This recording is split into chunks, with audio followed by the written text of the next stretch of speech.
Assalomu alaykum hurmatli kuzatuvchilar. Biz odatdagidek geosiyosat muloqotini davom ettiramiz va bizning bu sonda boshqa hafta tahlilidan farqli ravishda siz kuzatuvchilar tomonidan berilgan savollarga bizning mehmonlarimiz, ekspertlarimiz jonli tarzda javob beradi va hozirgacha biz bir qancha savollarni qabul qildik va yana sizlarda mana shunday xalqaro munosabatlar bilan hozirgi global hamjamiyatda sodir bo'layotgan voqealar bilan bog'liq savollaringiz bo'lsa, izohlarda mana shu savollaringizni yoki bo'lmasa o'z fikrlaringizni qoldirishingiz mumkin. Assalomu alaykum, xush kelibsizlar. Alaykum assalom. Mana geosiyosat muloqoti va biz mana shunday kuzatuvchilar tomonidan yo'llangan savollarga javob berib kelyapmiz. Mana shu savollarni sizlarga eshittiramiz va endi vaqtni hisobga olgan holatda shunday savollarga o'taveramiz. Voqealarni yana mana shu suhbatimiz davomida tanishtirib ketamiz. Dastlab birinchi kuzatuvchilarimizdan kelgan birinchi savol bu yerda Falastin bilan bog'liq, umuman o'zi Falastin yaqin sharq bilan bog'liq savollar talaygina. Fransiya Falastinni tan olib, ya'ni mana shunday yo'l boshlanganini avval xabar berilgandi. Fransiya Falastinni tan olib, davlatchilikni qurish orqali Isroilni zaiflashishiga ishonasizmi deb savol berilgan. Kim javob beradi? Farhod aka, mana bu.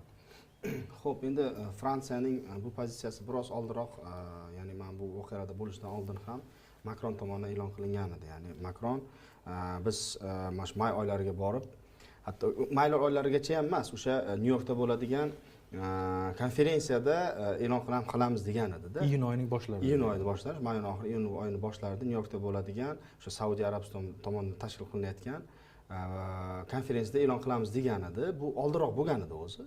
Lekin mana voqealar shunchalik darajada rivojlanib ketyaptiki va Isroil quyushqondan chiqib ketdi, har qanday chegaralar yo'q hozir u uchun.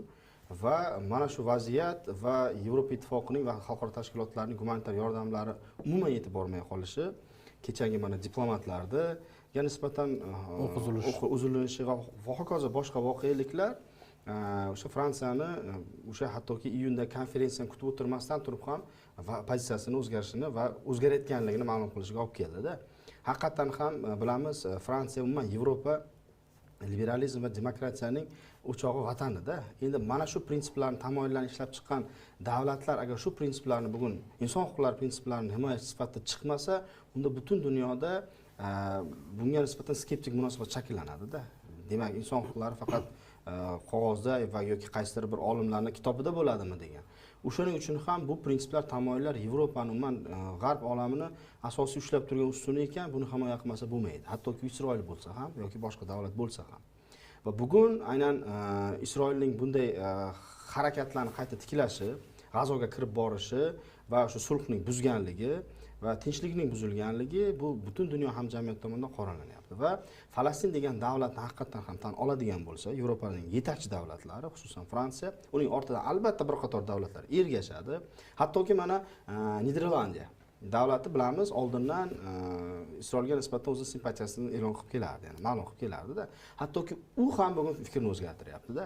Ya'ni bu darajadagi inson huquqlarining buzilishi va umuman har qanday xalqaro huquqqa qo'pol qilib aytganda tupurib qo'yilishi bu bizning ham pozitsiyamizni o'zgartiradi deyapti. Va bu davlat, yetakchi davlatlarning Yevropada Fransiyani o'zgartirishi Falastin degan davlatni tan olinishiga olib keladigan bo'lsa va nihoyat va iqtisodiy imkoniyatlar, richaglar ishlatiladigan bo'lsa, ya'ni o'sha bilamiz, assotsiatsiya bor, Isroil Yevropa ittifoqi assotsiatsiyasi, buning ikkita assotsiatsiya doirasida qabul qilingan memorandum bitimlariga asosan 40 milliarddan ortiq umumiy hisobda savdo hajmi bordi. Bu juda ham katta va bu Isroil iqtisodiyotiga jiddiy zarba yetkazadi.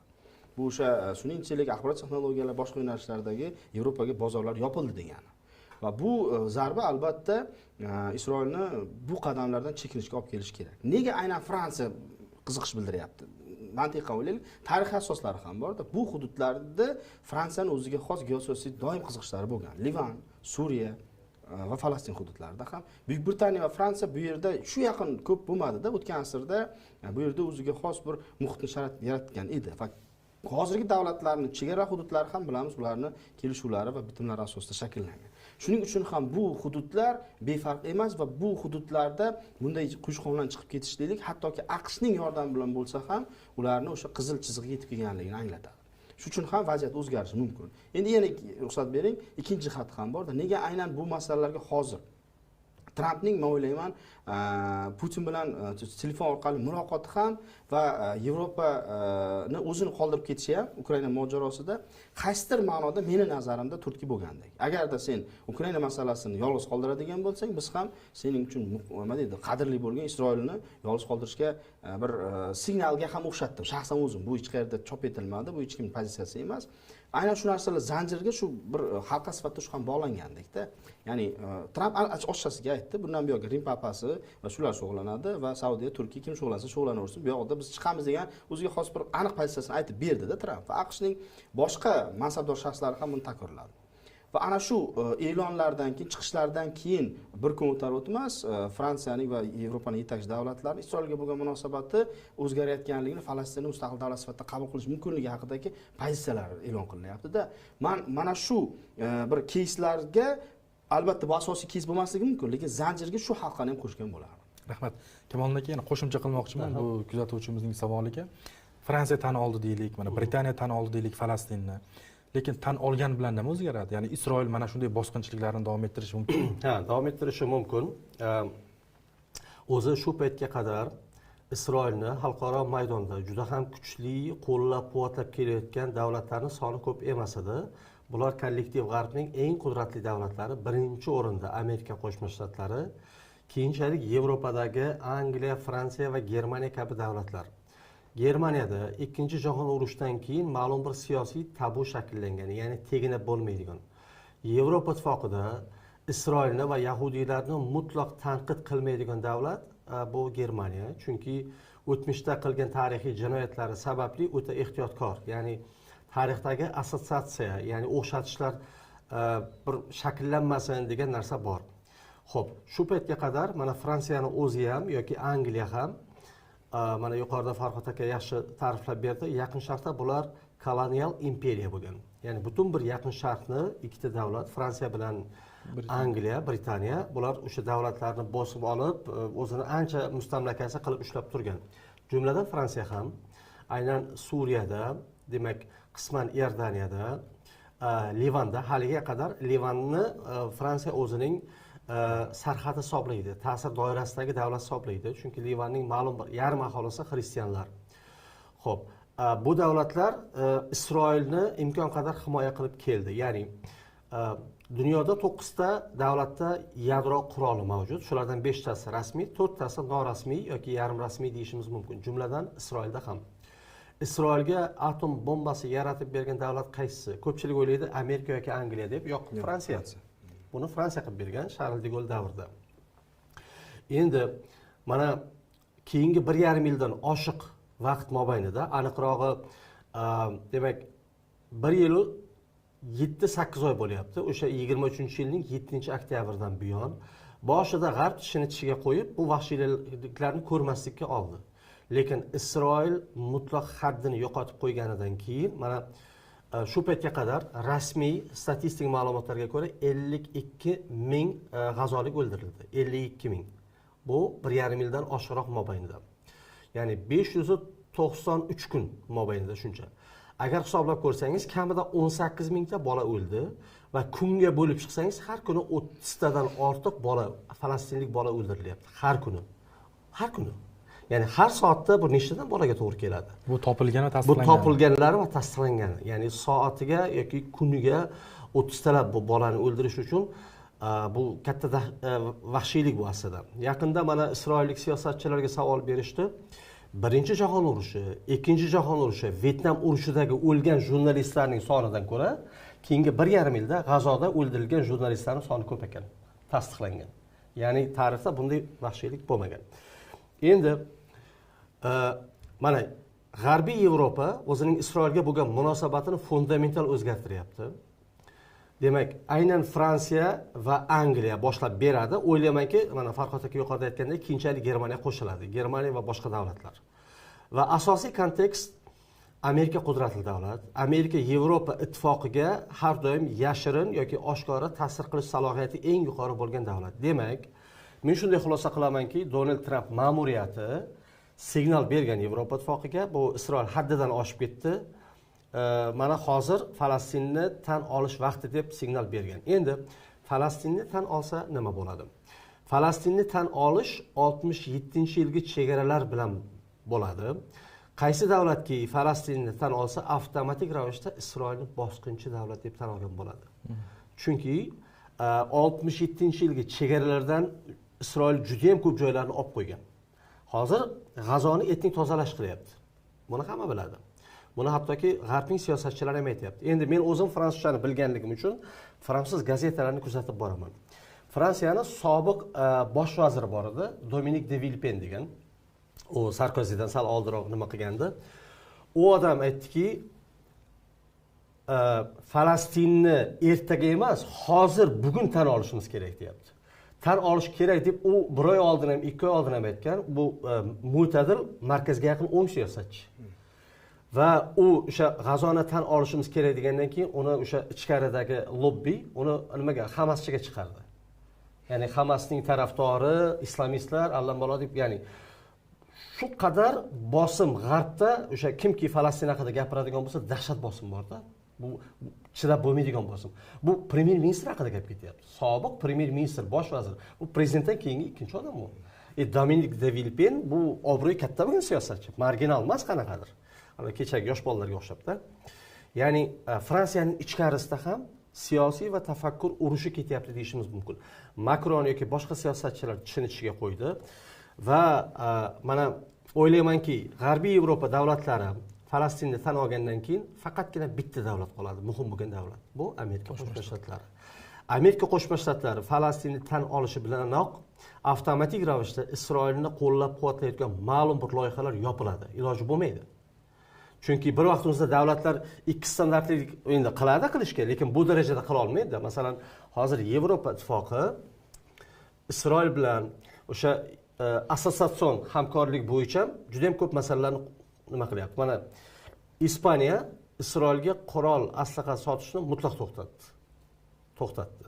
Va Yevrovideniyadan Isroilni haydash kerak deb mana Pedro Sanchez aytdi, u bosh vazir, ya'ni Ispaniyada davlat rahbari, chunki u yerda prezident yo'q, podsho bor, qirol va keyinchalik bosh vazir bor. Parlamentar boshqaruv bo'lgan uchun Ispaniyadagi eng qudratli siyosatchi bu Pedro Sanchez. U aytayaptiki, Yevropa assotsiatsiyasidan Isroilni quvishimiz kerak, hamkorlikni to'xtatishimiz kerak.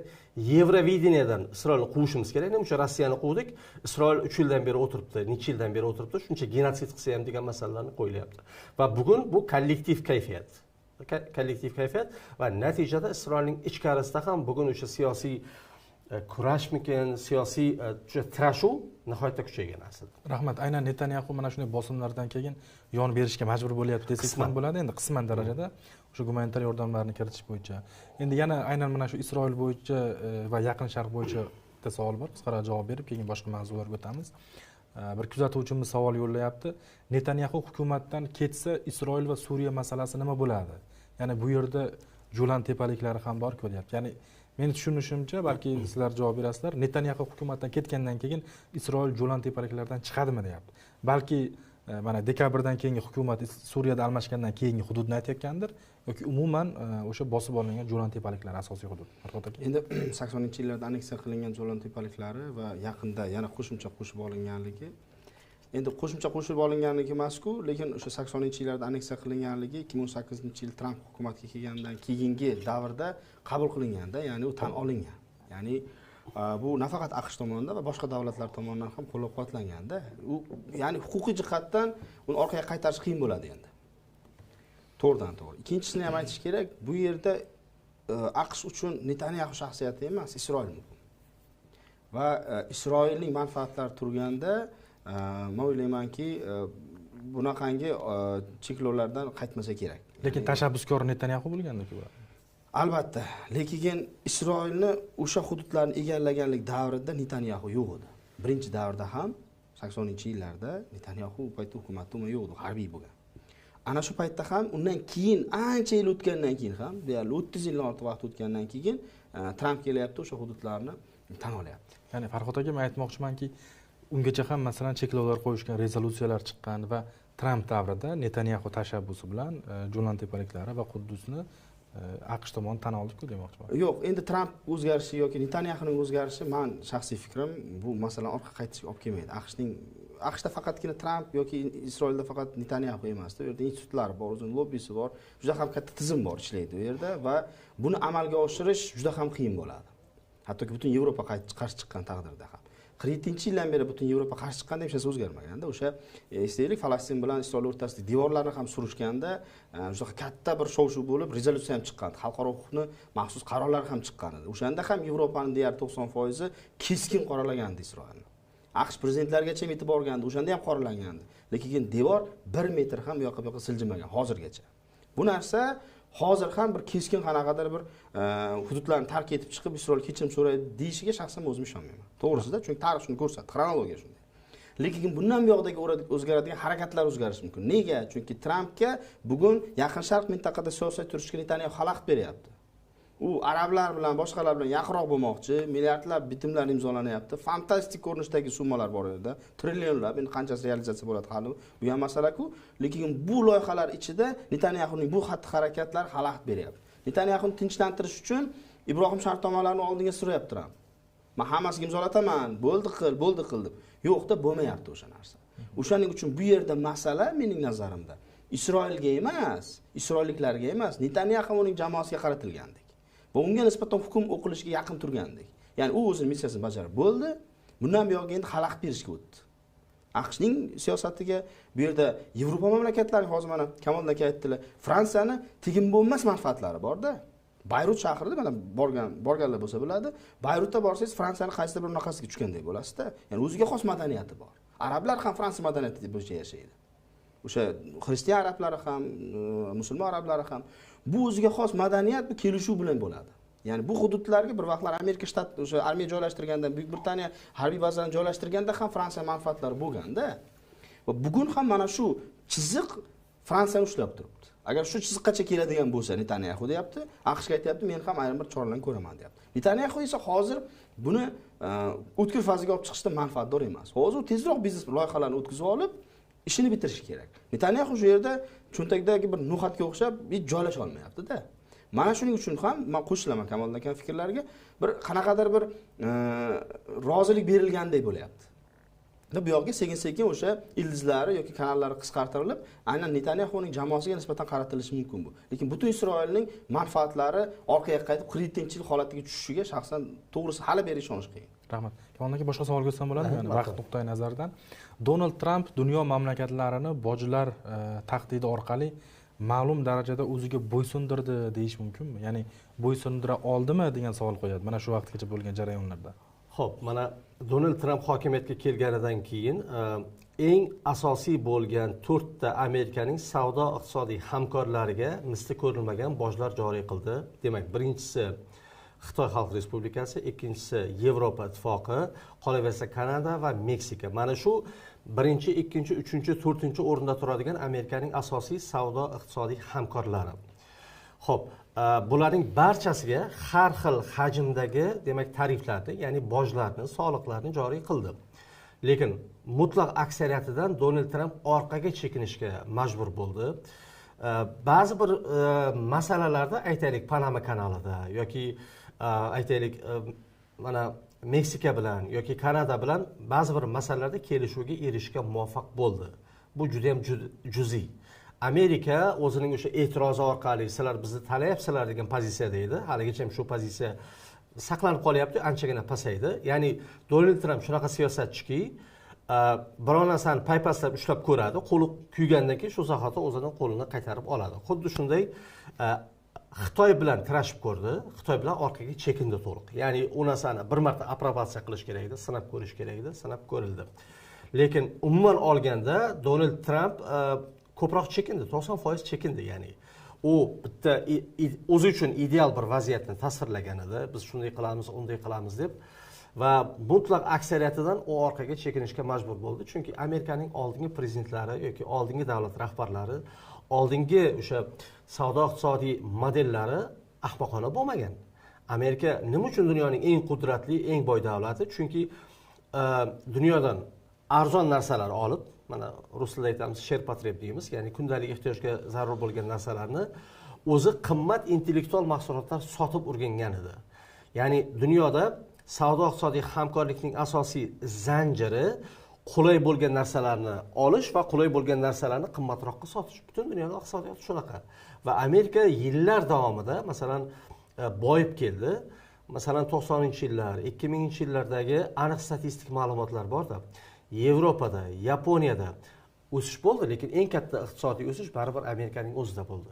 Amerikaning ichkarisida boshqa struktural problemalar bor. O'rta sinf o'smadi. Keyingi 30 yilda o'rta sinf o'smadi. Amerikadagi 1% aholi qolgan 99% aholidan ko'ra boy. Bu Amerikaning ichki problemalari bu. Bu tashqi savdo bilan bog'liq bo'lmagan problemalar. Amerikaning juda ham katta qarzi bor, davlat qarzi bor. Bu ham ichki siyosat bilan bog'liq bo'lgan struktural problemalar. Bu problemalar yo'q emas. Lekin Donald Trump tashqi dunyoga savdo-iqtisodiy urush e'lon qilishi bilan bu ichki problemalarni hal qilib bo'lmaydi va hal qilib bo'lmasligini tushundi. Rahmat. Nega demokratlar Trampni Amerika manfaatiga qarshi ishlarini tanqid qilmayapti? Doim tanqid qilinyapti. Juda dahshat tanqid qilyapti. Uni chidab bo'lmaydigan darajada tanqid qilinadi. Faqatgina Amerika ommaviy axborot vositalarini eshitish kerak. Mana yaqinda bitta misolda aytaman. Qatardan samolyot olish bo'yicha hozir tergov boshlanyapti. Amerikada o'sha parlament juda ham qudratli davlat organi, ya'ni yuqori palatasi senat, u yerda 100 ta senator bor. Vakillar palatasida 400 nechtadirmi vakillar bor. Hozir o'sha ikkita fraksiya, ya'ni senatning demokratlar fraksiyasining boshlig'i Chuck Schumer, asli Nyu-Yorkdan, u juda ham katta chiqish qildi va bittama-bitta huquqiy savollarni berdi va tergov boshlanyapti aslida. Ya'ni Amerikada prezidentga nisbatan o'sha hokimiyatlar bo'linishi va bosimlar borasida bu hech qachon yumshoq bir optimal vaziyat bo'lmagan. Rahmat. Mana bu yerda endi qisqagina, ya'ni biz avval yoritgan mavzular bo'lsa, shuni shunchaki o'qib ketamiz. Ya'ni assalomu alaykum. Savol: nega Falastin yonidagi boy davlatlar yordam bermaydi? Chunki chegaralar yopiq, u yerga yordam kiritilmayotgan edi, endi qisman ochildi. Farhod aka, aynan sizga yuborilgan savol: Ahmad Ashara va Juloni bir shaxsning siyosatdagi ikkita qiyofasimi?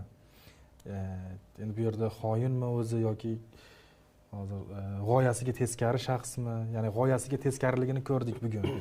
Siyosatchilarning ikkiyuzlamachiligimi deyapti. Ya'ni o'z g'oyalariga teskari harakat qildi-ku. Juloni endi Ahmad Ashara bo'lgandan keyin mana shu mavzuga to'xtalaylik. Endi qarang, siyosatda o'sha qadimiy siyosat falsafasida ham paradigmalar bor-da va tasdiqlangan va inkor etilmaydigan qoidalar bor. Doim masalan siyosatda maqsad vositani oqlagan.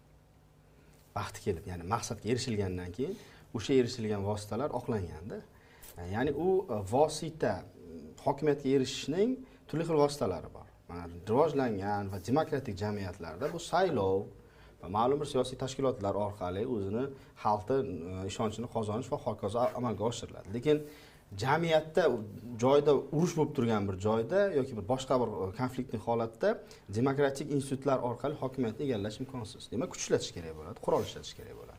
Xo'p, bunga safarbar etish uchun odamlarni hamma har xil imkoniyatlarni qiladi. Misol uchun Janubiy Sharqiy Osiyoda misol uchun diniy faktorlar bilan safarbar etish juda ham qiyin. Chunki u yerda o'ziga xos madaniyat, mentaliteti bor. Yevropada ham qiyin, boshqa mintaqalar. Aynan Yaqin Sharq mintaqasida odamlarni o'zini hokimiyatga erishish uchun maqsadda odamlarni safarbar qilishni bitta bugungi kundagi keng ommalashib ketgan yo'li bu diniy shiorlar va diniy maqsadlarni qo'yish bo'lib qoldi-da. Ming afsuski, oldin ham shunday edi. Va shu masala bugun 21-asr birinchi chorak tugagan bir davrda ham yo'qolmayapti. Insonlarda bu emotsional moyillik kuchli. Rubio ham peshonasiga chizib chiqdik. Ha, va uning maqsadi hokimiyatga ergashishida, uning maslahatchilari bor edi, uni qo'llab-quvvatlovchilari bor edi, qanday yo'l tutish kerakligini ko'rsatishardi va shu tajribadan foydalanib Ashara, haqiqiy ismi Ashara-da endi uni. Juloni uni u davrdagi jarayondagi bir o'ziga olgan necha marta o'zgartirildi. Ha, endi u davrda Ashara deb o'ziga misol uchun diniy shiorlar bilan chiqadigan odam ma'otim Ashara desa, odamlar ergashish qiyin bo'ladi. Ya'ni masalan, unga ham kimdir tavsiya bergan, hattoki bir necha men o'ylaymanki alternativ ismlar orasida shuni tanlagan bo'lishi ham mumkin. Ya'ni dindan foydalandi. Dindan emas, dindan foydalanib bo'lmaydi, e'tiqoddan. Odamlarning e'tiqodidan, ishonchidan foydalanish mumkin. Din turaveradi, din hech qachon bu narsalarni odam o'ldirib hokimiyatga erishishni misol uchun yoqlamagan. Demak, e'tiqoddan olib bordi, maqsadiga erishdi, hokimiyatni egallab bo'ldi. U vosita endi kerak emas. Endi bu yog'iga dunyoviy davlat qurish orqali atrofdagi davlatlar va dunyo hamjamiyatiga yaqinlashish mumkin. Endi u qiyofa yo'qoldi va yangi qiyofa o'tdi. Bu siyosatda oddiy texnologiya. Siyosatshunoslar buni to'g'ri qabul qiladi. Aytyapman-ku, siyosatga erishishni, hokimiyatga erishishni turli xil usullari bor. Shu usullardan bittasi Yaqin Sharq mintaqasida va ko'plab musulmon davlatlarda hali ham ming afsuski bor bo'lgan narsa shu texnologiya ishlaydi. Ya'ni bir so'm xarajat qilmaysiz. Katta xarajat, katta tashvishlar qilmaysiz. Shunchaki ishontirasiz, shiorlar qilinadi va odamlar kelib jonni ham sizga beradi. Natijada odamlar o'lib ketadi, u esa maqsadiga erishadi. Uning oilasi, bola chaqasi bilan hech kim ishi yo'q-ki. U hokimiyatga erishildi va keyinchalik esa shu odamlarning o'zi ham ortiqcha bo'lib qoladi. Men misol uchun o'sha Ximimdagi aktni, terroristik aktni men uchun ajablanarli bo'lgani yo'q. Endi u yiqqan ayrim bir jangarilar unga kerak emas hozir. Endi ortidan ergashganlarning g'oyasi bilan bu o'rtasida to'qnashuv bo'ladi. Ha, endi ular ham misol uchun bir vaqtlar Usmonlar imperiyasini eslaylik. Usmonlar imperiyasi maxsus brigadalari bo'lgan. Sulton, ha? O'sha maxsus brigadalar urushda kerak bo'lgan. Ular qon ko'rgan va vahshiylar bo'ladi. Yanicharilar va shunga o'xshagan brigadalar. U ma'lum bir hududni egallab bo'lgandan keyin, maqsadga erishilgandan keyin yanicharilarni kichkina gruppalarga bo'lib, nima deydi, mag'lub etib bo'lmaydigan urushlarga yuborishgan. Bu shu bilan yanicharilar o'sha yerda bo'lib ketgan yoki shunga o'xshagan brigadalar qirilib ketganda, ular chunki poytaxtga olib kelish ular xavfli, chunki ular o'zi inqilob qilib uni sultonni ag'darishi mumkin. Bu holatlar ko'p bo'lgan. Bugun ham mana necha asr o'tgandan keyin ham xuddi shunday bo'layotgandek. Ya'ni u brigadalar endi kerak emas. Ularni arab hamjamiyatiga, Suriya hamjamiyatiga integratsiya qilib bo'lmaydi, chunki madaniyati boshqa ularni turli xil davlatlardan kelgan, turli xil madaniyatlar bilan kelgan. Ularga esa bugun yangi hamjamiyatga kirish uchun kasb bera olmaydi. Ularni o'qituvchi qila olmaydi, injener qila olmaydi, haydovchi qila olmaydi. Ularni nima bilandir band qilish kerak. Urush esa tugashini talab qilyapti. Turkiya ham, Fransiya ham, AQSh ham, hamma ham. Tramp borganda aytdi, sen o'zingni ko'rsatgan davring keldi. Chet elliklarni chiqarib yubor dedi. Endi chiqarib yuborishni usullari juda ham qiyin. Kim oladi uni qaytib? Britaniya Yevropa davlatini olmayman deb o'tiribdi. Shunday bir sharoitda endi ular nima qilish kerak? Sekin yo'qotishga. Kim bilan qo'l bilan qilish? O'zini qo'l bilan qila olmaydi. Shunday qo'llar bilan qilish kerakki, u aybdor bo'lmasin. Duruzlarga ham aynan shularni yuborishdi. Duruzlarni bitta-ikkitasini o'ldiruvdi, Isroillarni yanchib tashladi. Endi hozir Rossiyani qitiqlayapti. Ximimga borib. Ximimga borgan terroristlar hammasini yo'qotilishdi. Bu shunday qilib yo'qotish usullari bor. Ya'ni qo'l toza turadi bunday holatda. Bu mavzuni keyin alohida baribir yana muhokama qilamiz Farhod aka. Kamol aka, mana bu yerda aynan sizga yo'llangan savol, masalan, Rossiya Ukrainaga NATOga kirayotganida Rossiya uchun potensial xavf sifatida ko'rdi va shundan keyin Ukrainaga bostirib kirdi. Endi to'g'ri, avval ham buni muhokama qilganmiz katta suhbatlar orasida. Ammo undan keyingi kirgan Finlandiyaga bostirib kirmadi. Endi Shvetsiya ham bor bu yerda, Finlandiya deb aytibdi. Mana shu savol. Ha, o'zi aslida bu juda ham o'rinli savol. Chunki Moskvaga ham, Sankt-Peterburgga ham NATO Ukrainadan ko'ra allaqachon yaqinroq turgan davlatlar bor. Bu Boltiq bo'yi davlatlari, Latviya, Litva, Estoniya. Endi Finlandiya bilan demak Shvetsiya bular NATOning a'zosi emas edi. Hattoki sovuq urush davrida ham bular NATOga kirmagan edi, lekin har doim NATO bilan juda ham izchil hamkorlik qilib kelgan. Nima uchun bu davlatlar bir yil ichida kirdi? Bu NATO tarixida juda ham kamdan kam bo'ladi. Bir yil ichida kirdi, chunki ularning standartlari, hamkorlik darajasi bu o'sha sovuq urush davrida ham ular juda ham yaqin hamkor bo'lgan. Shuning uchun Shvetsiya, Norvegiya bu davlatlar juda ham tartibli davlatlar. Finlandiya mana uchalasi Skandinaviya yarim oroli davlatlari nihoyatda tartibli, nihoyatda vazmin bir xalqlar, millatlar hisoblanadi, samimiy. Va shuning uchun bular bir yilning ichida kirdi va Rossiyaning NATO bilan chegarashi, masalan, Finlandiya kirganidan keyin nihoyatda uzunlashdi. Bu 1200-1400 kilometrni tashkil qiladi. Va natijada hozir o'sha Finlandiyaning yoniga Rossiya o'zining bir qancha katta o'sha harbiy diviziyalarni yoki armiya arsenalini olib kelishga majbur bo'ladi. Ya'ni Putin Ukraina bilan urushib aslida bir qancha teskari effektlar oldi. Sovuq urushi tugagandan keyin 90-yillarning boshida NATO o'zi kerakmi degan savol kun tartibiga qo'yilgandi. Va biz bilamiz, masalan, o'sha Ukrainaga bosib kirgandan keyin Xitoy Xalq Respublikasining raisi Si Jinping qattiq norozi bo'lgan. Chunki Yevropa ittifoqida yangi bir kayfiyat shakllanayotgandi. Bo'ldi, sovuq urush tugadi, dushman yo'q bundan keyin. Endi sen uyingga bora qol deb Amerikaga aytilayotgandi. NATO o'z mohiyatini yo'qotyapti deganda. Xuddi shunday. Ya'ni ma'lum bir muddat NATO o'sha diniy ekstremizm, terrorizm deb bahona izlab o'sha o'ziga bir mazmun, mohiyat berishga harakat qildi, lekin pichoqqa ilinmadi, chunki musulmon dunyosida g'arbning ittifoqchilari ko'proq aslida yoki g'arbga teskari bo'lmagan. Ya'ni musulmon dunyosida aksil amerikachilik, aksil g'arb, Yevropa ittifoqi bilan muttasil konfliktda bo'lgan bir 3 tami 4 ta marginal davlatlar bor xolos. Lekin musulmon dunyosidagi eng boy, eng qudratli davlatlar hammasi g'arbning ittifoqchilari. Saudiya bo'lsin, Turkiya bo'lsin, Indoneziya, Malayziya bo'lsin, hech qaysi haligi Huntington aytganidek bir sivilizatsiyalar to'qnashuvi tomon ketayotgani yo'q edi-da. Bu Afg'oniston yoki Al-Qoida bular marginal guruhlar. Shunday. Ya'ni bu katta resursga ega bo'lgan, haligi Amerikaning o'zida ham Snowden to'g'risida bir film bor, juda ham kuchli film. Shu yerda Snowdenning o'qituvchisi, ustozi bir gapni aytadi. Mana qara deydi. Biz hozir ekstremizm, terrorizmni bahona qilib deydi, dunyoning eng murakkab nuqtalariga kirib olyapmiz deydi. Lekin bizning Amerikaning eng katta dushmani tashkillashgan qudratlar, bular faqat davlatlar deydi. Birinchisi Xitoy, ikkinchisi Rossiya deydi. Shu filmda shu joyga ketgan. Ya'ni ular o'sha trenirovka paytida ikkalasi gaplashadi. Xuddi shu, ya'ni ekspertlar buni yaxshi biladi. Bu na Al-Qoida, na boshqa bir tashkilotlar Amerikaga bezovtalik omili u. U real qudrat emas, tashkillashgan qudrat emas. Chunki urushlarda davlatlarni holsizlantiradigan tashkillashgan qudrat. Bu katta hudud, katta aholi, katta armiya. Mana shular asosiy hal qiladi, rol o'ynaydi. Xo'p, ya'ni savolingizni takrorlasangiz, hozir detalga yetib olganman. Mana shu yerda mana Ukrainani NATOga kirdida, Finlandiya endi bu yoqda 1340 kilometr ekan chegarasi. Xuddi shunday. Ya'ni bir tomondan birinchi teskari effekt NATOning qaytadan jonlanishiga sababchi bo'ldi. Amerikaning qaytadan Yevropaga qaytishiga va Yevropada kuchayishiga sababchi bo'ldi. To'g'ri, Tramp davrida bu effekt hozircha zaiflashib turibdi hozircha, lekin u ketgandan keyin bu yana qaytadan nima bo'ladi? Va NATOning kengayishiga sababchi bo'ldi. Va Putin Ukraina sababli aslida 3 ta teskari effekt oldi, lekin boshqa tomondan Tramp kelishi fonida hozircha Putinning qo'li aynan Ukrainada balandroq kelyapti vaqtinchalik. Lekin hali bu Ukraina kampaniyasi nima bilan tugashini to'liq modellashtirish qiyin.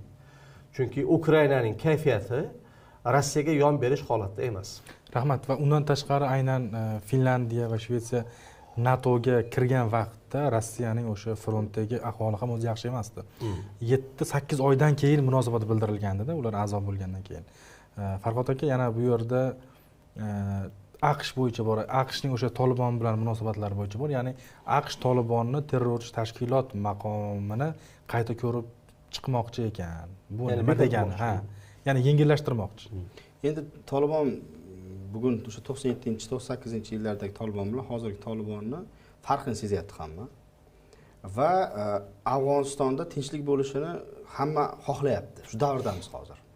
Ya'ni xalqaro hamjamiyat ham, mintaqa davlatlari ham, boshqalar ham va sekin-sekin mana O'zbekiston birinchi muloqotni boshladi bular bilan, misol uchun, keyin mintaqa davlatlari va mana Rossiya sekin naqlda Xitoy diplomatik munosabatlarni hattoki o'rnatdi va bu tendensiya endi AQShgacha ham yetib bordi. Ya'ni AQShning bu yaqin oradagi rejalariga Tolibonga qarshi kurash operatsiyalarini boshlash boshqasi yo'q.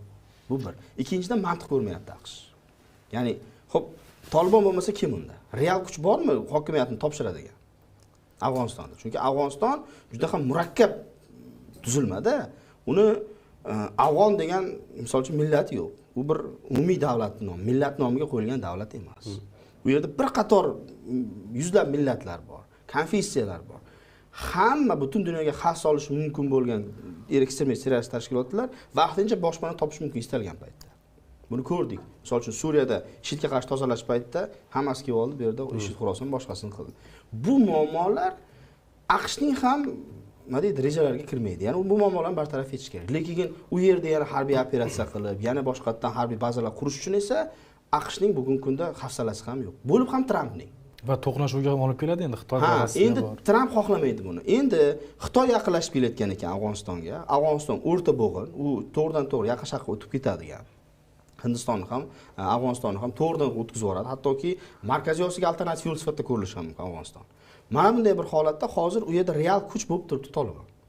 Tolibonga odamlar ergashgan. Tolibonlar ancha-muncha hokimiyatni Tolibon o'z ko'pchilikda Toliblar, ha. Ko'p ancha-muncha hokimiyatni egallab turibdi va real kuchga aylandi-da. va bu uning pozitsiyalarini o'zgarayotganligi va uncha-muncha Afg'onistonda e'tibor beraylik, oxirgi yillarda teraktlar yoki boshqa bir unaqalar deyarli qolmadi. Bu esa butun dunyo hamjamiyatining maqsadi shu emasmi, masalan? Bo'lsa ham IShID Qur'on tomonidan. Ya'ni bu degani biz bo'ldi Tolibon bilan hali zo'rib ketamiz degani emas. Bugun o'sha masalalarni yechish degani bu. Bu o'zichi bir kunlik ish aslini olganda. Uni qayta tiklab qo'yib, yana sanksiyalarga qo'yish muammo emas aslini olganda. Ular bugun mana Tramp hozir tajribalarga moyil dedilar-ku, bugun tajriba qilib ko'radi. Tolibon bilan masalan yechib muloqot qilib ko'radi. Agar Tolibonning qo'lidan haqiqatan real imkoniyatlar kelsa, u yoqqa bu yoqqa o'ynamasa, misol uchun keyinchalik AQShning o'zi ham bu yerga yaxshigina kirib kelishi mumkin iqtisodiy nuqtai nazardan. Shuning uchun ham buni qaysi ma'noda real yaxshi ijobiy tendensiya sifatida ham ko'rish mumkin. Ya'ni bugun uni dushman sifatida ko'rishlik uni yanada qurollanishiga, ya'ni agressivligiga olib kelishi mumkin. Buni dunyo hamjamiyatiga qo'shish orqali qani ko'raylik. Asharan tan olgandan keyin Tolibon bilan muloqot qilishning misol uchun Tolibonga nisbatan cheklovning mantiqi ham qolmasdi-da. O'sha uchun ham bu tendensiya Afg'onistonga ham tegishli bo'ldi. Va bu yerda endi hozir hamma mantiqni ko'rishni boshladi-da. Va qaysi ma'noda Afg'oniston borasida Amerikaning pozitsiyalari sekin-sekin o'zgarishi mumkin, Tolibon borasida va kuzatish pozitsiyasiga o'tishi mumkin. Bu hali degani AQSh endi ertaga kirib kelib, bu yoqda investitsiyalar bilan gullat teshadi degani emas hali. Bu kuzatish pozitsiyasi. Chunki bugun bu muammo bilan hozir ko'proq Xitoy mashg'ul. Rahmat. Boshqa savol bersam bo'ladimi, Kamol aka? Endi bu yerda mana bitta kuzatuvchimiz yozgan, Vengriyadagi turkiy davlatlar uchrashuvida nimalar bo'ldi? Shu bizga muhim-ku. Albatta muhim, mana shu mavzuga ham to'xtalib o'tamiz. Xo'p. Qarang, Turkiy davlatlar tashkilotida doimiy a'zolar bor va doimiy kuzatuvchilar bor. Demak, Turkmaniston bilan Vengriya hamda Shimoliy Kipr bular doimiy a'zo emas, ular kuzatuvchi. Turkiy davlatlar tashkilotidagi kuzatuvchi. Va o'zi ko'pchilik savol beradi, nima uchun Vengriya deb. Vengriya bu turkiy tilli xalq emas. Ular juda ham kuchli transformatsiya bo'lib ketgan, lekin tarixiy ildizi bu 4-asrda ana xunlar deymiz. Ya'ni Dashti Qipchoqdan, bu hozirgi Markaziy Osiyodan Yevropaga borib, bostirib borib, Rim imperiyasini qulatgan, o'ziga bo'ysundirgan, Rim papalarini o'ziga soliq to'lattirib, Rimdan qaytib, shunday hozirgi Vengriyaning hududlariga kelib, o'rnashib, assimilyatsiya bo'lib ketgan. Va Vengriya, ya'ni hungarlar, ular o'zlarini qadimiy turk, qadimiy uyg'ur deb hisoblaydi. Va bugungi kunda til juda ham kuchli transformatsiya bo'lib ketgan. Lekin ba'zi bir so'zlar haliga qadar turkiy so'zlar qolgan. Mana bizda olma deymiz, ular ham olma der ekan. Ya'ni so'zlar uchrab turadi, lekin tilning strukturasi sof turkiy emas. Va o'tmishda Yevropa tomonidan, jumladan katoliklar yoki boshqa xristianlar tomonidan vengerlarga nisbatan tarixiy doim muttasil kuchli diskriminatsion kampaniya bo'lgan. Ya'ni sizlar bir vaqtlar bizni imperiyamizni kelib bosib olgan, to'g'ri, ular xristianlarga o'tib ketgan. Ya'ni ular musulmon emas yoki ular boshqa dinda emas, ular xristianlashib ketgan. Lekin ayni paytda tarixiy bir qanday kompleks desammikin yoki Yevropani boshqa xalqlariga nisbatan ishonchsizlikmi Viktor Orbanda ham bor, boshqa siyosatchilarda ham bor. Va shuning uchun ular o'zining qadimiy ildizlarini izlaydi. Masalan, o'sha Amir Temurdan keyin bizda 3 ta xonligi bo'lgan paytda Vamberi kelib Buxoro amirligiga o'sha uni yuborishadi, elchi, xuddi nima darvish kiyimida kiyilib, u razvedkaga keladi. Ya'ni bizni Markaziy Osiyodagi turkiylar qo'llay olarmikin degan bir razvedkaga keladi, xulosaga keladiki, yo'q. Hozir Markaziy Osiyo, ya'ni Turkiston juda ham o'padik, ya'ni juda ham bir tushkun holatda ekan, bizga yordam bera olmas ekan degan, lekin o'zining kundaliklarini yozib ketadi. Ya'ni Vengriya turkiy davlatlar bilan hamkorlikni o'zining tarixiy ildizlari bilan hamkorlik deb hisoblaydi. Vengriyada nima masalalar ko'rilyapti?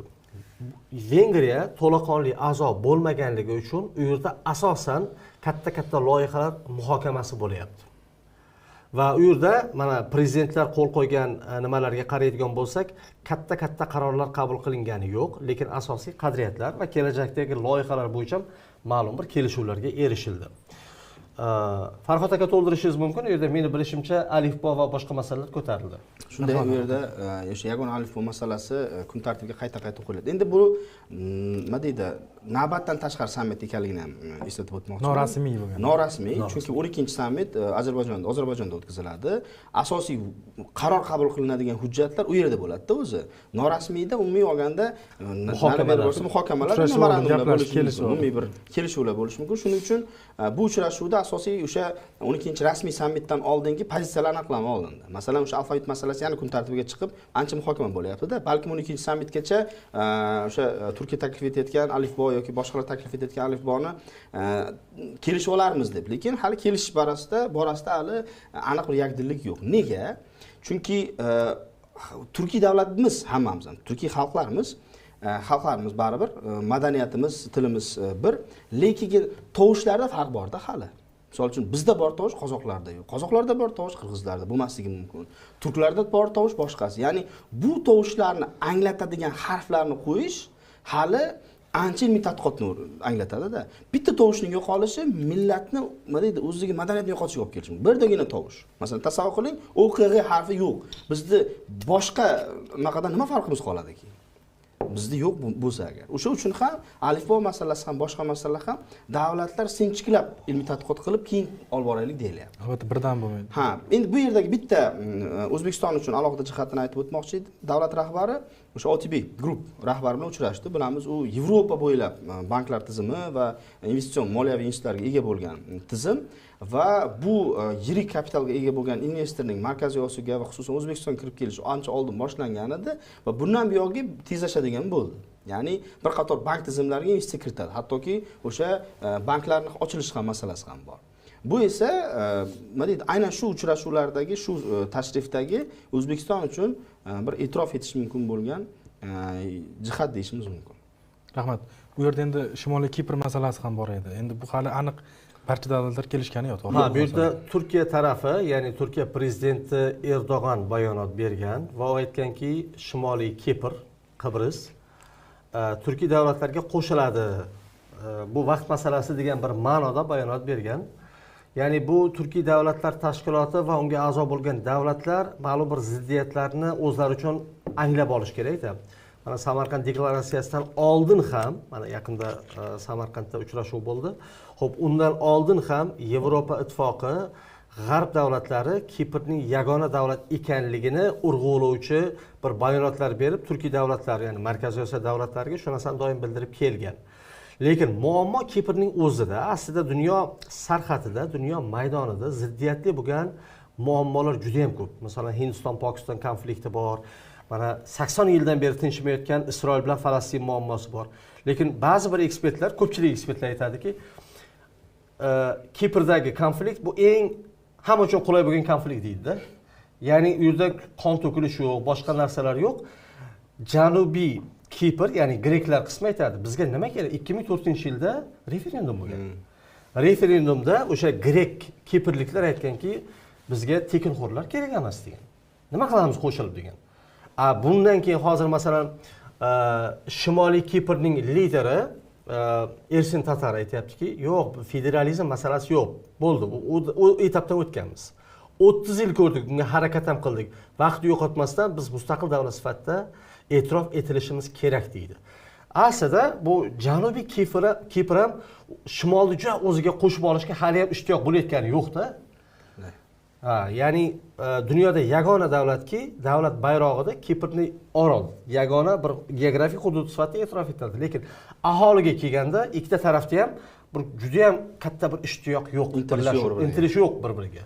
Ya'ni muammo Kiprning o'zida, jumladan greklar qismida. Chunki greklar qismida, ya'ni Janubiy Kiprda ko'proq aholi yashaydi. Shimoliy turklar masalan aholining 3dan 1 qismi bo'lsa, 60% dan ko'prog'i greklar. Va ular birlashga ishtiyoq bo'lib yonayotgani yo'qda. Endi Turkiyaning prezidenti xuddi shunday bayonot berdi. O'ylaymanki, bu yerda kompromiss izlanadi keyingi davrlarda. Rahmat. Yana bu yerda savollarga qaraymiz. Boshlovchi 3-4 ko'rsatuvdan beri Odessa genosidi haqidagi savolimni Kamoliddin Rabbiyevga bermayapsiz. Qanaqa genosid? Men buni tushunmadim. Odessa genosidi. Ikkinchi jahon urushi haqidagini aytyapti. Xo'p, bilmadim nima nazarda tutyapti, lekin agar Golodomor haqida gap ketayotgan bo'lsa, Stalin davrida Ikkinchi jahon urushiga qadar bu 30-yillar bo'lgan voqea. Buni tarixchilar yaxshi bilishadi mendan ko'ra, men detallarni ko'p bilmayman. Demak, Sovet ittifoqida ikkita davlatda katta bir ochlik bo'lgan. Mana Qozog'istonda asharshilik deydi, ya'ni o'zbek tilida ocharchilik. Va Ukrainada ham, ya'ni Stalin sotsialistik lager, demak, SSRning ittifoqchilarini qo'llab-quvvatlash uchun demak, SSRning ichiga kiruvchi bir qancha hududlardan aholidan majburiy NKVD tomonidan bug'doy tortib olingan. Odamlar demak, o'zlarining uylarida qishga bug'doyni g'amlab qo'ygan bo'lgan. Ukrainada ham xuddi shunday bo'lgan. Golodomor deydi. Bu juda ham katta fojialardan bittasi. Jumladan Qozog'istonda ham xuddi shunday bo'lgan. Bu aholidan bug'doy tortib olinib, o'zi Sovet ittifoqiga ittifoqchi bo'lgan, sotsialistik demak tarafdor bo'lgan, SSRga yaqin bo'lgan davlatlarga o'sha g'alla eksport qilinadi, ya'ni beriladi. Lekin Odessada aynan bo'lganmi yoki Ukrainaning ko'proq g'arbiy qismida, markaziy qismida bo'lganmi, bunga tarixchilar aniqlik kiritadi. Mana bu yerda o'sha Odessa genotsid haqida men ko'rdim. Ya'ni 41-yilning 1941-yil oktyabrdan boshlangan nemislarning bostirib kirishi, shunda yevreylarning qatl etilishi. Menimcha umumiy Holokostni nazarda tutgan bo'lishi. Agarki buni Gitler Germaniyasi amalga oshirgan bo'lsa, bu SSRdagi deyilmaydi, bu Ikkinchi jahon urushidagi deyilishi kerak. To'g'ri, Stalinning demak noratsional, o'ta avtoritar demak boshqaruv sababli juda ham ko'p aholi o'lgan. Demak, to'g'ridan-to'g'ri urushda o'lgan Sovet ittifoqining fuqarolari ba'zi bir ma'lumotlarga ko'ra 27 million. Lekin bu 27 million SSRda mana urushda jarohatlanib qaytganlar bo'lgan, ota-onasini yo'qotganlar bo'lgan va umumiy effekti bu juda ham kattada, chunki 27 million to'g'ridan-to'g'ri aholi o'ladigan bo'lsa, yetimlar paydo bo'ladi, iqtisodga katta ta'sir qiladi, demografiyaga katta ta'sir qiladi. Mana rossiyalik demograflar aytadiki, haliga qadar Ikkinchi jahon urushining ta'siridan Rossiya oyoqqa turgani yo'q. Chunki bir avlod mana otasiz, akasiz, bobosiz o'sdi. Yangi bir ijtimoiy psixologiya shakllandi. Bu Rossiyaning o'zligiga qattiq ta'sir qildi. Ya'ni buning domino effekti bor-da, bitta katta fojia ikkinchi, uchinchi, to'rtinchi, beshinchi, keyingi 10 yillik, 100 yilliklarga albatta ta'sir qiladi. Va shuning uchun hamki Ikkinchi jahon urushidan keyin hatto Brejnev davrigacha 9-mayni Rossiya yoki SSR g'alaba kuni sifatida e'tirof qilgan, lekin bayram qilmagan. Putin davridan boshlandi asosan. Yo'q, bu Brejnev davrida boshlandi. Yo'q, rasmiylashtirish aynan mana shu. Endi Putin uchun dabdaba darajasiga ko'tarildi. Putin uchun 20-asrdagi eng muhim voqea bu 9-may. Ya'ni Sovet ittifoqi dunyo hokimiyatining u tomonda Amerika o'tiribdi, bu yoqda Sovet ittifoqi va uning liderlari o'tiribdi. Lekin demak, Stalin uchun ham, Xrushchev uchun ham 9-may desa ular qo'rqqan. Chunki 10 millionlab insonlarni haligi beburt boshqaruv sababli o'limiga sababchi bo'lgan. Masalan, Stalinga juda ham ko'p xabar kelgan. Gitler bizga bostirib kiradi deb Stalinga har kuni stoliga zapiska qo'yilavergan. Ya'ni Stalin aytgan, men Gitler bilan kelishdim, bostirib kirmaydi degan. Va nima bostirib kirganda Gitler o'sha 41-yil erta tongda, iyun oyida, 22-yil ko'plab generallar shunday kabinetga kirsa, Stalin qo'lini ko'targan. Hozir bular meni qamoqqa olib topshirib meni otib tashlaydi deb o'ylagan.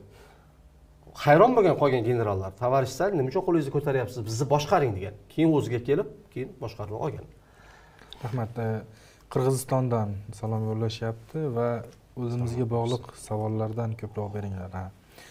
Anton Kobyakov haqida, uning fikrlari haqida, u SSRni huquqiy jihatdan mavjud va Ukraina bilan urush ichki jarayon ekanligini ta'kidladi. Endi bu yerda to'g'ri Ukrainaga qaratilyapti strelkani boshqa, lekin SSRni huquqiy jihatdan mavjud deyapti.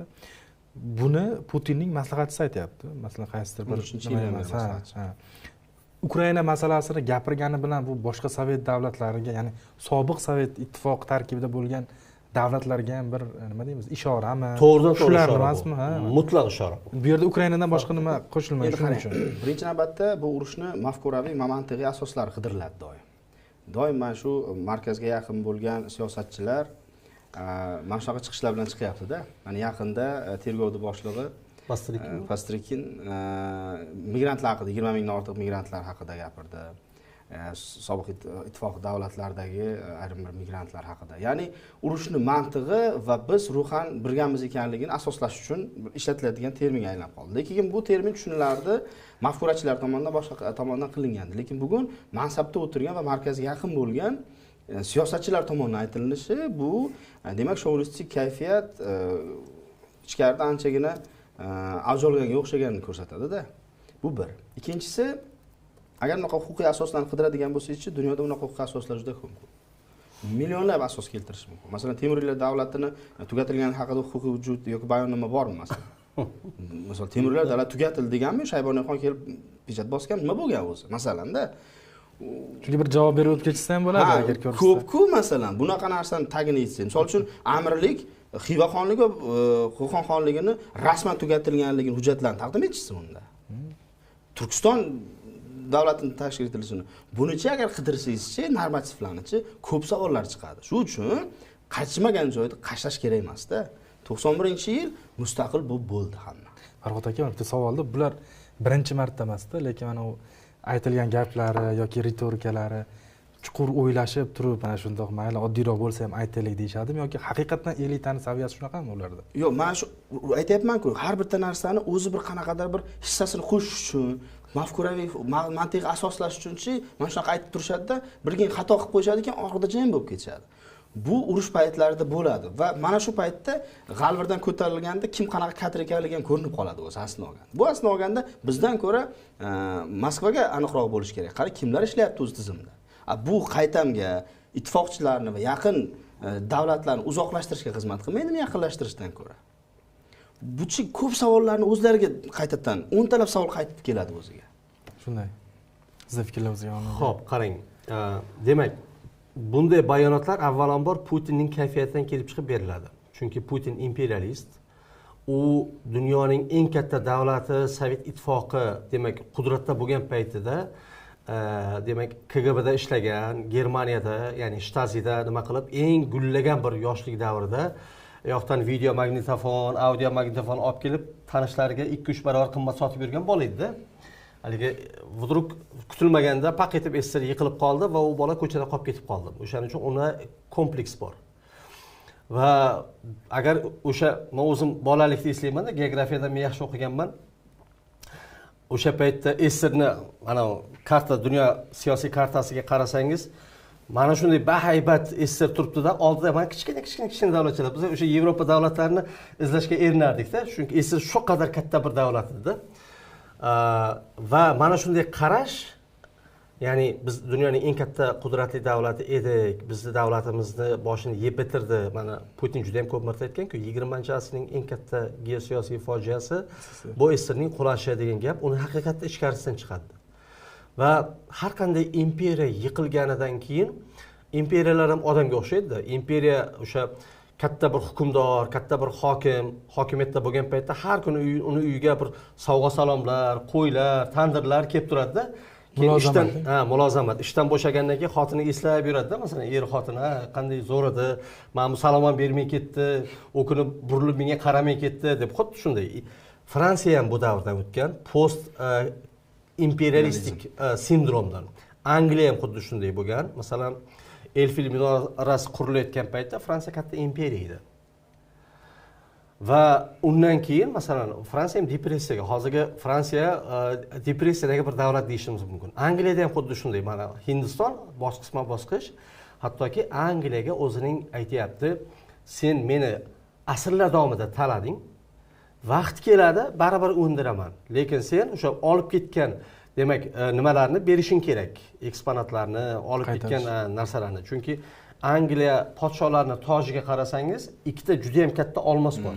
Bittasi Kulinan, Afrikadan o'g'irlangan. Ikkinchisi Boburiylarga tegishli bo'lgan Ko'hinur. Ikkalasi qip-qizil Ko'hinur turibdi, tepasida Kulinan turibdi-da. Hali ham bu parchalangan. To'g'ridan to'g'ri bu Temuriylarga yoki Hindistonga aloqador bo'lgan mana shu katta-katta olmoslar bor. Va vaqt keladi, o'sha kuch ishlatish qiyin bo'lib qolgan paytda o'ylaymanki, bu hisob-kitob albatta bo'ladi. Jumladan biz ham Rossiya bilan hisob-kitob qilamiz. Albatta, hozirgi Rossiya bilan gaplashish qiyin, lekin vaqt keladi. Endi har doim vaziyat realizm bilan o'lchanadi. SSR qanchalik bu huquqiy tarqatilmagan demasin, Boltiqbo'y davlatlarini ola oladimi? Yo'q. Qozog'istonni ola oladimi? O'z irodasi bilan? Yo'q. O'zbekistonni ola oladimi? Yo'q. Ya'ni buni amalga oshirish uchun Rossiyada hech qanaqa resurs yetmaydi. Ya'ni ritorik shunchaki aytish deyish kerak. U o'sha nima deydi? Xohish bor, potensial yo'q. Potensial yo'q, imkoniyat yo'q. Uni mana Putin o'zi ham aytib ketdi. Endi oldingi dunyo. Ha, ya'ni hattoki SSR qulagandan keyin 3 yil, 5 yildan keyin ham uni iloji yo'q edi, chunki Boltiqbo'y davlatlari SSRning ichidan begona edi aslida. Keyin SSR konstitutsiyasini ham olib qaraylik. SSR konstitutsiyasini hozir moddasi esimda yo'q. Respublika istalgan holatda paytda mustaqil bo'lib ketish deb belgilanganda. U 20-yildagi bayonnomani eslanyapti. Bu yerda konstitutsiya bor edi. Agar shunchalik SSR qonunchiligi mustahkam bo'ladigan bo'lsa, konstitutsiyaga amal qilishni talab qilish kerak edi. Bo'ldi. Hamma davlat o'z huquqidan foydalanib mustaqil bo'lib ketdi. Bu yerda huquqiy savol qolmagan. Qaysi masala buni ko'tarib chiqilishi, bu menimcha o'ylayman, qandaydir harakatlarni asoslash uchun bir mantiq qidirgan shekilda. U nima desam bo'lardi ertaga chiqib. Men shunday bir aytayapman-ku, qashmagan joyda qashlash kerak emas. Juda ko'p savol bo'ladi Rossiyaning o'ziga. Yo, bu bilasizmi, menimcha amaldorlar Putinga yoqish uchun va o'zini mavqeini mustahkamlash uchun shunday bayonotlar berib turadi-da. Masalan, eng marginal bayonotlar berayotgan Mariya Zakharova. Mavqei juda ham kuchli. Hozir uni Putinning ruxsatisiz hech kim ishdan ola olmaydi. Mariya Zakharovani ishdan olish kerak deydigan bo'lsa, Putin aytadi, nima uchun deydi? Chunki biladi Putin nima yoqtirishini. O qanchalik agressiv bayonot bersa, shunchalik Putinga yoqadi. Keyin Putin ham aytadiki, bu bizni nima deydi? Davlatimizning pozitsiyasi Moskva endi prosta aytibdi, qo'yibdi-da deydi. Tamom. Uni hech kim, masalan, na Qozog'iston, na O'zbekiston, na Kavkaz davlatlari, na boshqa davlatlar uni bittama-bitta surishtirib o'tirmaydi. Hamma o'rganib qoldi, Rossiyaning o'sha populist ritorikaga o'rganib qoldi. Ichkarisidagi ritorikasiga o'rganib qoldi. Rahmat. Mana bu yerda Odessa haqida yozgan odam yana juda ham ko'p marotaba yozdi shuni.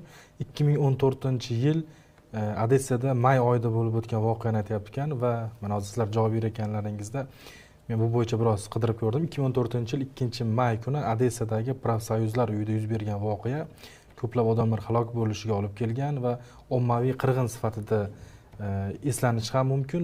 Rossiya tomoni buni genosid deb atagan, siz aytganingizdek, lekin xalqaro hamjamiyat Ukrainaning o'zi mamlakat ichidagi to'qnashuvlar deb atagan. Buni endi kim qanday atashi, mana xalqaro siyosatni ko'rib turibmiz. Bu davradagilarni ayblamaslikka umidamiz. Chunki har bir tomonning pozitsiyasi shunday. Rossiya propagandasi juda ham ishlatadi ham. Qrimni anneksiya qilishda ham va boshqa bir holatlarda ham Rossiya tarafi buni ishlatadi, lekin Rossiyaning propagandasiga juda ham katta shubhalar bor. Endi O'zbekistonni, Markaziy Osiyoning muammosi shundan iboratki, biz haliga qadar Rossiyaning axborot hududidan chiqib keta olganimiz yo'q. Til bilan bog'liq. Til bilan bog'liq. Aholimizning katta qismi ruschani baribir biladi. Keyin insonlar bu Rossiya propagandasining qurboni aslida. Ya'ni insonlarni ongidan Rossiya propagandasi sekin o'tkazib olgandan keyin mana Rossiya baribir katta davlat, boy davlat, hududiy jihatdan dunyodagi eng katta davlat haliga qadar. Juda ham katta miqdorda neft va gaz sotadi. 2002-3 yillardan boshlab toki 2014-yilga qadar 12 yil davomida dunyo tarixida eng qimmat bo'lgan neft sotish davri bo'ldi. Bir bochka neft, bir barrel neft $100 past bo'lmadi. O'rtacha $120 bo'ldi. Bu Rossiyaga taxminan 2 trilliondan ortiq boylik olib keldi. Va Rossiya mana shu davrda, Putin davrida juda ham katta propaganda mashinasini yaratdi. Eng zo'r filmlarni sotib oladi. Mana REN-TVni qo'yasizmi, SS'ni qo'yasizmi yoki boshqa kanallarni qo'yasizmi, odam ko'z uzolmaydi. Va shuni orasiga har safar masalan, razlikatelniy, ko'ngilochar ko'rsatuvlar, filmlarning orasiga Rossiya propagandasi 15 minutdan, 20 minutdan, yarim soatdan va kechqurunlari prime time'da tok-shoularni qo'ygan. Endi bundan Markaziy Osiyo davlatlari, aytaylik Kavkaz davlatlari o'zini aholisini to'liq uzib olib chiqib ketish uchun undan ko'ra kattaroq resurs, yo'q resursni sarflash kerak. Lekin buni hozir imkoni yo'q. Buni imkoniyati yo'q. Buni Qozog'iston ham qila olmaydi, buni O'zbekiston ham qila olmaydi. Chunki tarixan biz Rossiya kanallarini ko'rib, masalan, aytaylik, Sovet ittifoqi davrida biz o'zimizni mustaqil aqlga sig'maydi-ku. Biz Rossiyaning tarkibi, ya'ni SSRning tarkibi sifatida hamma Gorbachevni ko'rardi, hamma Vremyani ko'rardi, Rossiya kanali, SSRning kanallarini ko'rardi va bizning nimalarimiz, demak, ommaviy axborot vositalarimiz uni takrorlar edi. Biz sekin-sekin mustaqillik darajamizni oshirib boryapmiz. lekin bu bir lahzada bo'lib qoladigan narsa emas, uni hech kim tarixda qila olmagan, uni biz ham qila olmaymiz.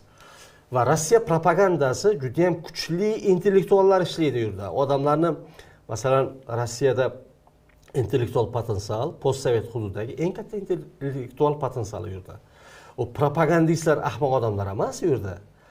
Va Rossiyaning propagandasini ilg'ash uchun intellektuallarda, jamiyatlarda juda ham katta muqobil axborot ma'lumoti yoki Rossiyaning qanday qilib manipulyatsiya qilayotganligini biladigan bir sinf bo'lish kerak. Rossiya u narsani mahorat bilan amalga oshiryapti. Shuning uchun ham Rossiyani ko'rib yurgan odamlar unga qarama-qarshi turishi, intellektual, aqlan qarama-qarshi turishi nihoyatda qiyin bo'lgan vazifa. Yoki boshqa mintaqalarning o'sha muqobilini qo'yish kerak masalan. Uni ham qo'yish kerak. CNN ochildi mana masalan aytish mumkin. Uni ham nima qilish kerak? Lekin har milliy o'zi yaratilishi kerak. Milliy kontent yaratish kerak edi. Chunki boshqa alternativ olganingizda ham u ham baribir mafkurasi bilan keladi. Yo'q, lekin milliy kontentni o'zi barchasini birdek ochib bera olmaydi-ku. Ko'paytirish kerak. Ha, ya'ni xilma-xillik, pluralizm. Ko'paytirish. Misol uchun, ham Rossiyani ko'rasiz, Amerikani ko'rasiz, Xitoyni ko'rasiz, hammasi o'zini manfaatinicha tiqadi. Uni analitika qila oladigan aholi 1% ham chiqmaydi. Hammasini olib, o'rtaga objektivlik topa oladi. Mahalliy ommaviy axborot vositalari hammasini tanqidiy tahlil qila olish kerak. Masalan, Rossiyaning Ukraina siyosatini biz Kunuzda juda ham qattiq tanqid qildik. Xuddi shunday Amerikaning Isroil siyosati, Yaqin Sharq siyosatini doimgacha tanqid qilib kelyapmiz-da, masalan. Kerak bo'lsa eng ko'p holatda. Milliy manfaatdan kelib chiqishga. Keyin bitta qo'shimcha qilib ketash shu yerda o'sha SSRda tug'ilganlar degan bir ekstremistik guruhlar tashkil etilgan bo'lganda, Rossiyada yaqin-yaqingacha ham bu narsani nima deydi, Rossiyaning o'zida ham pozitsiya bor. Masalan, ayrim bir federal hududlarda yoki viloyat oblastlarida aynan shu guruhga a'zo bo'lganlar va SSRni qayta tiklanishini targ'ib qiladiganlar hattoki jinoiy javobgarlikka tortilgan. Rossiyaning o'zida ham. Ya'ni sog'lom fikrlaydiganlar boshqasi Rossiya o'zida ham bor va bu tizim ishlaydi ham, hattoki yuridik tizimda ham. Faqat oxirgi mana Ukrainadagi bo'lgan mojarodan keyingi davrda bu mexanizm ishlamadi. Negaki? Chunki bu jamiyatni o'zi shundoq ham muammoli bo'lgan ayrim bir hududlarda bu yana jamiyatni bo'linishiga olib kelmasin degan masala qaratildi-da. Shuning uchun ham mana shunaqangi bir chiqadigan bir qarashlarga bugun ko'z yumilyapti. Bir vaqtlar mana Ukraina urushidan oldin Rossiyaning o'zida mana shu g'oyalarni olib chiqilganlarni jinoiy javobgarlikka tortishgan. Yaqin-yaqinda bo'lgan. Ayniqsa Yelsin davrida. Shunday. Rahmat. Xo'p, yana bu yerda nimaga savolni o'qimaysizlar? Birinchi 10 talikda bergandim. Ilojini boricha asosiy savollarni olyapmiz. Masalan, ko'pgina savollar takroriy bo'ldi. Agar savolingiz hozirgi berilgan javoblar ichida bo'lmasa, yana qaytadan yuborishingiz mumkin. Va vaqt masalasi ham bu yerda bor, vaqt ham chegaralangan. Xo'p, yana Yaqin Sharq bo'yicha ekan, savol tartib sportiga Birlashgan Arab Amirliklari investitsiya kiritdi. Bu esa Rossiya chiqib ketishini anglatadimi degan savol berildi bu yerda. Yo'q, Putinni xati yuborilganida Ashara hokimiyatga kelgandan keyin ushbu portlardan hamkorlikda foydalanish va o'sha 2013-yildagi imzolangan shartnomani davom ettirish bo'yicha va Ahmad al-Shari ham hali keskin yo'q degani yo'q. Faqat bitta sharti bor, bu hududlardan, bu portlardan Damashq va Suriya foydalana olmayapti, ya'ni o'zini manfaati nuqtai nazaridan foydalana olmayapti. Beriladigan o'sha ijara haqqi deymizmi? U hech qancha emas, port qiymatiga teng emas-da. Va ikkinchisi bor, bu 2013-yildagi shartnomada Rossiya doimiy ravishda ta'mirlaymiz va infrastrukturani rivojlantiramiz degan bo'yniga olgan. Asad o'zimizni ketib qaramagan. Lekin keyinchalik bu amalga oshirilmagan. U temir yo'llar qurilishi, o'sha tartib sporti bilan bir qator Suriyani shaharlar o'rtasidagi temir yo'llar, avtomobil yo'llari qurilishi va hokazo majburiyatlari bo'lganda, hozir bu bo'lmadi. Endi shuni o'zi arablar kelib qilmoqchi, katta pul bilan va bu tartib sporti O'rta Yer dengiziga qaraydi. Juda ham muhimda bu. 800 million dollarlik shartnoma imzolandi. Boshlanishi bu. Milliardlar haqida gap ketadi. Rossiya 2019-yilda aynan 49 yillik kelishuvni bekor qildi Rossiya bilan deyapti. Ya'ni bekor qilib bo'ldi deyapti Suriya tomoni. Yo'q, mana hozir ham misol uchun bor. Rossiyani Xmimimda ham bor, Tartusda ham qisman bor. Ya'ni bu bitim hali to'liqligicha bekor bo'lgani yo'q. Va hattoki AQSh ham, Yevropa ham, hattoki Turkiya ham bu yerdan to'liq Rossiyani chiqib ketishini va umuman qolmasligini oxirgi paytda gapirmayapti. Bir qismini Afrika, Shimoliy Afrika davlatlariga, Liviyani hududlariga, o'sha general Haftar qo'llab-quvvatlaydigan hududlarga ko'chirish masalasi boshlangan edi. Lekin hozir bu masalani to'xtadi. Nima xohlanyapti? Bu yerda harbiysizlantirish masalasi qo'yilyapti. dunyo hamjamiyati tomonidan ham va boshqalar tomonidan ham. Arablar esa bu yerga iqtisodiy investitsiya kiritaman deyapti. Ya'ni bu yerni haqiqiy savdo portiga aylantiraman deyapti. Harbiy kemalar emas, savdo kemalari turadi degandi. Shuning uchun bu loyihalar amalga oshirilyapti va o'ylaymanki, Rossiya ham shunga moslashadi. Va o'zini shu hududdan butunlay chiqib ketmasligi uchun o'sha o'zini savdo kemalarini ham shu yoqqa kiritishlikni harakatiga tushadi va nima deydi, umumiy bir kelishuvga kelinadi baribir. Rahmat. Xo'p, yana bitta savol o'qiylik bu yerda. Markaziy Osiyo mintaqasi davlatlarining mana shu integratsiyada turbulentlik qanchalik darajada, ya'ni ikkilanish deyapti shekilli, hozir bir vaziyat turib qolganligini. Ya'ni ular bitta pozitsiyada bo'la oladimi mana shunday masalalarda deyapti. Xo'p, xalqaro hamjamiyat bilan bog'liq. Qarang, turbulentlik degani chayqalish degani. Misol uchun, samolyotda uchib ketayotganingizda havoning ma'lum bir qatlamida o'sha yerda shamol ta'siri yoki boshqa havo bosimi ta'sirida samolyot siltanib boshlaydi. Mana bu turbulentlik deyiladi. Markaziy Osiyo davlatlarining o'zaro munosabatlarida yoki maslahat kengashlarida turbulentlik mavjud emas. Ayniqsa 2016-17 yildan boshlab bu 5 ta respublikaning geosiyosiy munosabatlari, tashqi qarashlarida kuchli konseptual ziddiyat mavjud emas. Bu Markaziy Osiyoning yaqin tarixida bu juda ham bir yangi hodisa, yangi holat. Misol uchun O'zbekistonning birinchi ma'muriyati davrida Markaziy Osiyo kamida 2 ta komandaga to'liq bo'lingan bo'lar edi. O'zbekiston va boshqalar yoki ba'zan vaqti bilan O'zbekiston bilan kimdir bo'lardi.